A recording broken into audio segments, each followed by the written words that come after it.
Hey everybody, Josh Sigurdson of World Alternative Media here, and of course we're joined by author and economic analyst here at WAM, John Sneisen, and big trouble for fascist, communist China? I don't know. The central planner aficionados in China, as per usual, and as this article from Zero Hedge says, China's yuan is now plunging faster than during 2015's devaluation, and as the article goes into, another China Open, another lower renminbi fix, and another two-handle plunge in offshore yuan. The People's Bank of China set its daily reference rate for the yuan, dark red line in the chart above, weaker than the psychological level of 6.7 per dollar for the first time since August 2017, suggesting officials are comfortable with the pace of depreciation amid a trade dispute with the US. Offshore yuan is now at 12-month lows, down almost 9% from the March highs and collapsing at an annualized pace of around 30%. That is a faster plunge than the 2015 post-devaluation slide, which was around 23% annualized slide. And John, so we've been reporting a lot on China in the last while. I wanted to ask how this is going to affect the people of China, and with that said, how it's going to affect the United States. Well, first of all, it's going to benefit the corporations in China because the corporations is now being able to export goods to others because other people want to buy from them because their currency is cheaper. That means labor is cheaper. But on the other hand, when you have more money in circulation, there will be inflation in China and bigger problems. And of course, China want inflation because they have some of the biggest debt loads. And I'll get back into that in a bit from a Steemit article that I wrote a little while ago. But when you look at the charts here that I have, the 5-year chart of the US dollar to the yuan, you could clearly see that it's a steep rise, a steep devaluation in the currency value versus the US dollar, of course. I think it has to do, of course, with the trade war that's going on. You know, I found it really funny with the trade war. I was listening to Max Kaiser and Stacey Herbert lately, and they were talking about the trade wars and how actually, you know, Trump putting all these tariffs on other people, it's not actually that bad compared to what they have for tariffs for U.S. products to come into their country. For example, they were talking about how the Germans have 25% tariff on U.S. cars. You know, it's funny how they stand there and yell at the U.S. for all this trade war. You know, Trump is going to destroy the world economy. Meanwhile, they have protectionist measures all over the world. Look at, you know, the dairy producers in Quebec. In Norway, you have the dairy and the meat farmers. They have heavy tariffs on that in Norway. So it's all over the world. Like, they're trying to protect, and the government is trying to protect the corporations from competition, basically. That's what it is. Well, let's not forget what corporation means. It means that you are incorporated with government. There's a reason for that word. It's very important to keep an eye on that and understand the difference between corporations and a business. Absolutely. Yeah, no, and what you're seeing in China, though, is this substantial raise in debt. And if you go and look at just some of the numbers here, are very interesting. For example, you look at how big it's called the emerging market, how big that have become when it comes to X amount of debt versus the United States. They almost are at 50% right now. But let's take a look quickly at how China is doing there. And for example, corporate debt to GDP in China is the highest in the emerging market world. It's way higher than any other country.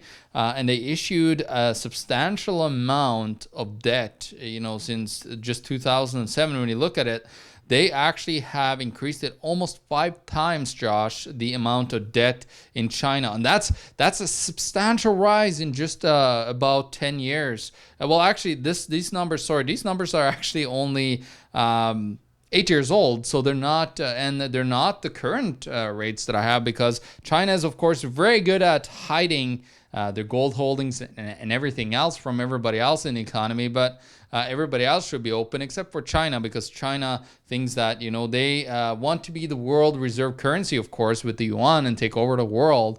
That would have been the wet dream of any communist, right, Josh? To, have the control over the world with the world reserve currency. Global central banking system. Yeah, that sounds pretty good for a communist. And we'll get into the future of that soon. But John, continue, please. Yeah, just a couple of more numbers here. I'm looking at, for example, how big is the construction and real estate sector? And we've been talking so many times, Josh, about the ghost cities all around China, and just this crazy construction. And what it has really been is just an attempt for China to create fake GDP in order to make them look way better as an investment than other countries. Meanwhile, they've just been creating ghost cities, a lot of them all around the world. And it's funny how it works, because China in 2015, this is actually a report that I pulled out the information from the G30 that you should look up. It's a secretive group of banksters, economists from all over the world, the most powerful people in the world. Secretive as in no one reports on it other than us, I think. Yeah, I think so. Yeah, I haven't heard anybody, not even Max Kaiser and the big guys. Max, come on, talk about the G30 and all these corrupt bankers I know we talked about the Financial Stability Board, but talk about these banksters, because they're a bunch of corrupt bastards running around, thinking that they can run the world economy. Now, you can look at China in 2015, and this is 2015 numbers. You got to remember, we were 3 years down the line here now, and they had, together with Australia, the biggest total debt to GDP when you implement corporate, household, and financial together with government debt. So it's just a massive amount. It's 3 times the world GDP. Their total GDP that is in debt, and what you're going to see is just an increase in that if they try to prop up the GDP, because it's what they're really doing is just pushing ghost GDP and zombie banks, zombie corporations. They're just surviving on share buybacks, and that's happening in China as well. All these corporations are getting manipulated because the Public Bank of China is very great at just helping all these corporations being able to make a whole bunch of money throughout the world. They're, propping them up. It's all like subsidized all around the world, and it's no competition to others. Talk about market manipulation, and that isn't free market, folks. When you look at these corporations getting propped up by government in any way, shape, or form, you think, well, maybe it's going to water down to the employees more, and then you'll be able to produce more like on the free market, or employ more like on the free market. But instead, these guys are making nickels. So yeah, it's China. Obviously, we are looking at that cross between fascism in some places, communism in other places. It's a really strange country. Yeah. It's all on that circular spectrum of authoritarianism or collectivism. They like to call them state capitalists, Josh. Yeah, which is an oxymoron. Anyway, but yeah, it's unbelievable when you see the propping up of these mass corporations that pushes small businesses out of the market, and with the share buyback situation, it's unbelievable how much money's flowing in there, and then it's all just market manipulation, and puts off the inevitable from eventually having to happen. But carry on. Yeah, well, when you look at the bubble, 44% of all the money in China, it comes from a real estate related debt. Which is really insane in the first place. And that comes from all the fake building. And that is also coming from subsidizing their concrete industry, all their different construction industries. So they are surviving, because if they didn't subsidize them, their state-owned enterprises, SOEs as they're called in the global scale in the academic world, they are getting subsidized by the Chinese, as I said. And if you take a look, this is a scary chart, Josh. If you look at how much debt China has accumulated since 2001. They basically were, not even close to $1 trillion, like far under $1 trillion in debt. And then you could see their debt by just second quarter of 2014, their debt was all the way up at above almost $5.5 trillion in total. And that's not much when you look at the United States. But when you look at the grand scheme of things, it is not very good. And of course, China is also known for having, a lot of hidden corporations all around the world. They're using their sovereign wealth funds. They have 2 or 3 big sovereign wealth funds that are using as trust funds to hide transactions into the country. They, of course, printed mass amounts of money. And surprise, what happened with that money, Josh, is the Chinese went everywhere around the world buying up a whole bunch of assets. You've seen in Vancouver or as Jeff Burry called it, Vancouver.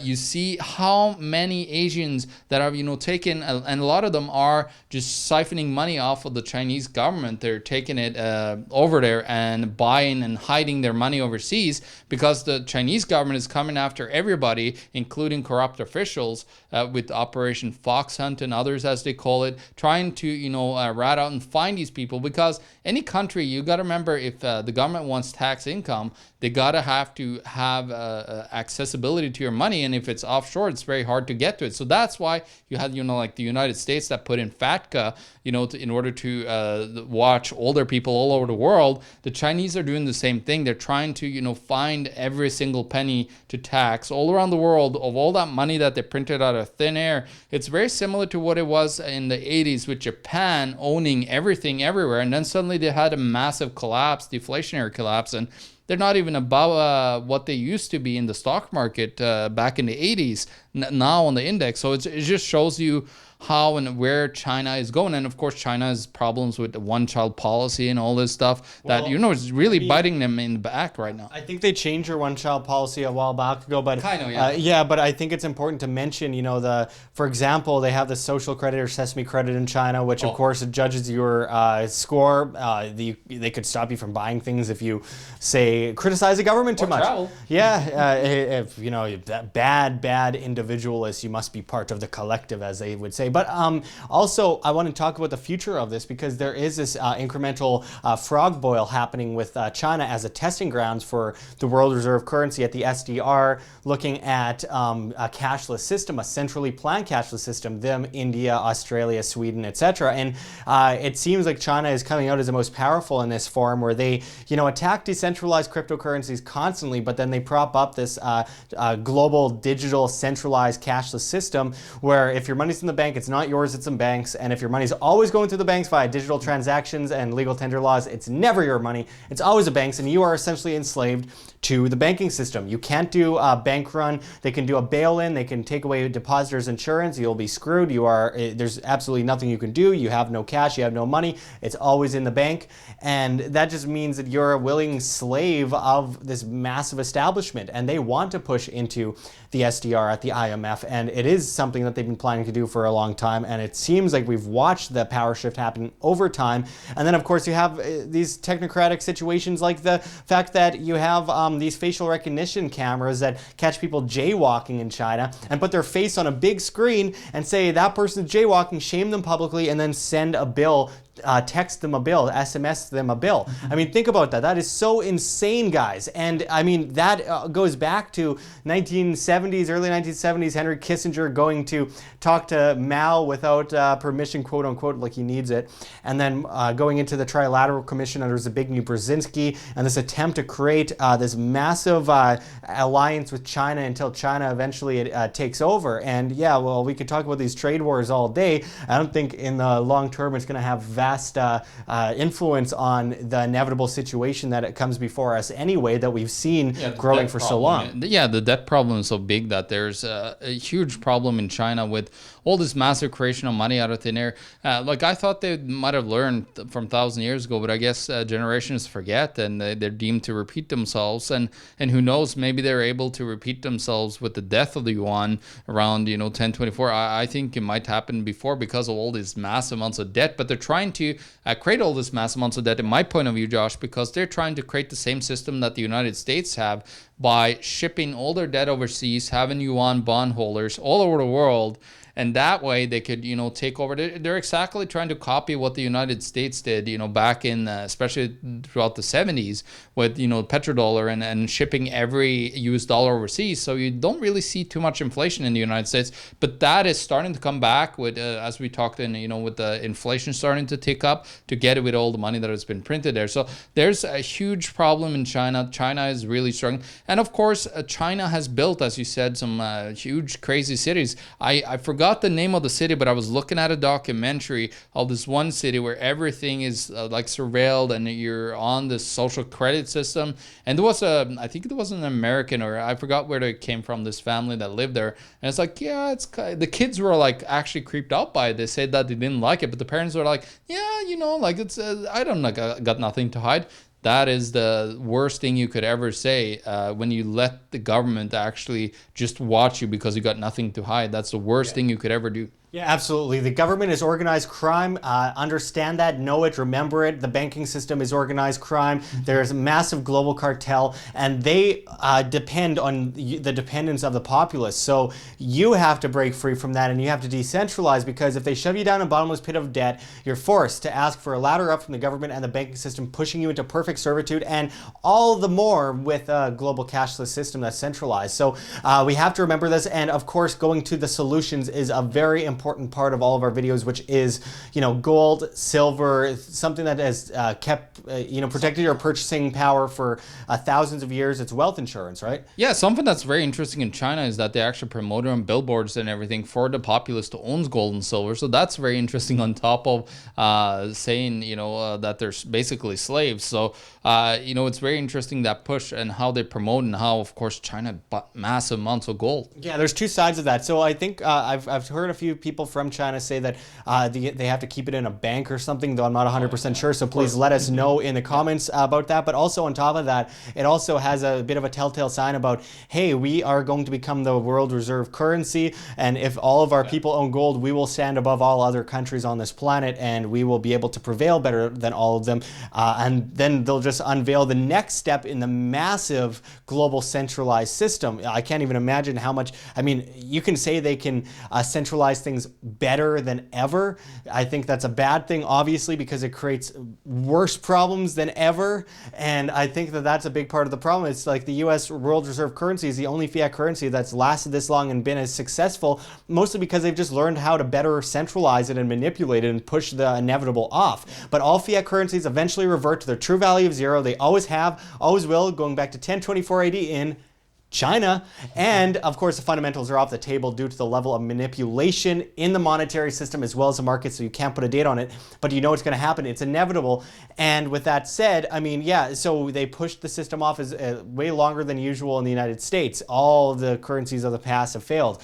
Well, when that fails, they'll learn a few more tricks and have a few more tricks up their sleeve, centralize it more, and enslave more people into debt, servitude, and have better ways to get around it and stop people from rebelling. But I wanted to get to a few other examples of, self-sustainability, food, water, shelter, self-defense, or not gathering things for the toughest guy on the block, and also a cashless system, but not the centralized one that we see being pushed by China, the decentralized one that we see China attacking on a regular basis, trying to spook the markets, and that is decentralized cryptocurrencies that have fundamental value. And that comes down to you doing your own due diligence, and it comes down to you understanding it, because with education comes real ambition and prosperity from the individual, depending on themselves rather than depending on massive centralized entities that shove them to their knees with the chains they revere.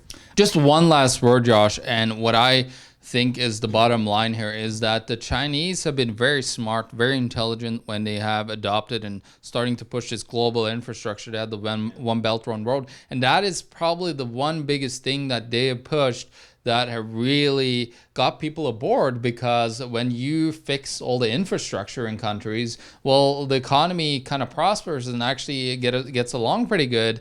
But the problem is it's a communist country printing money out of thin air doing it.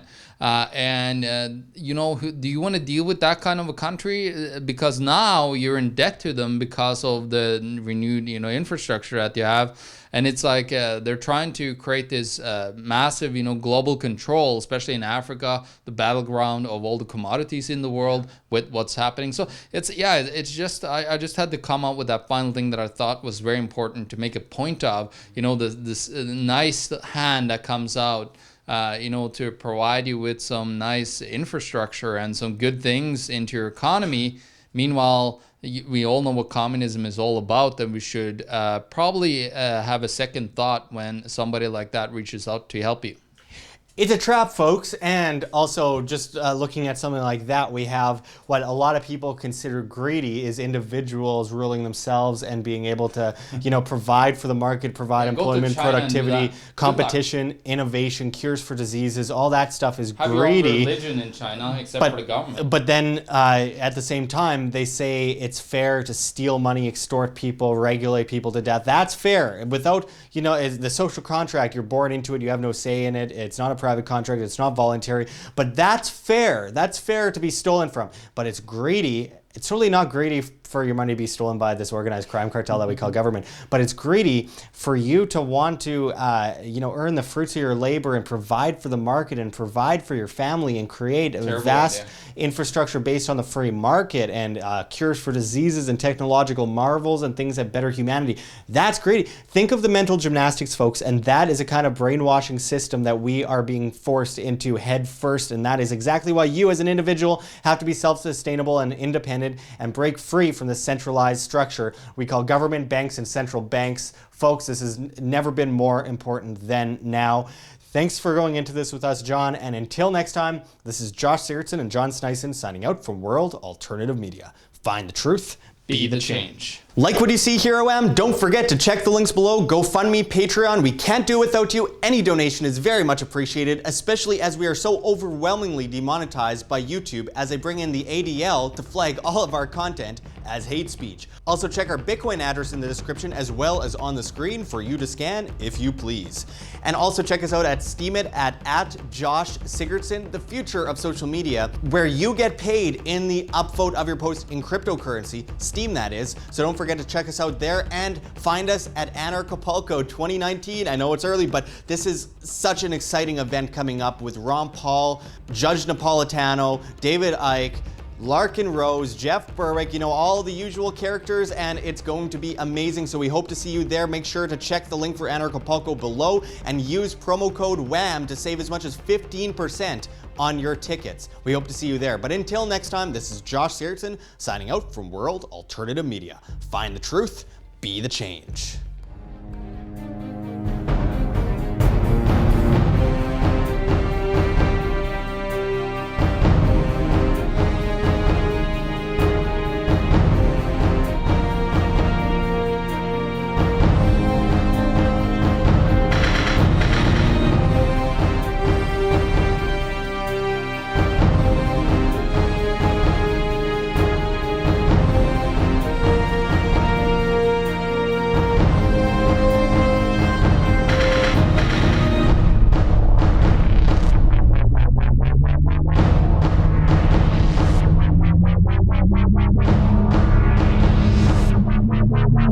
Thank you.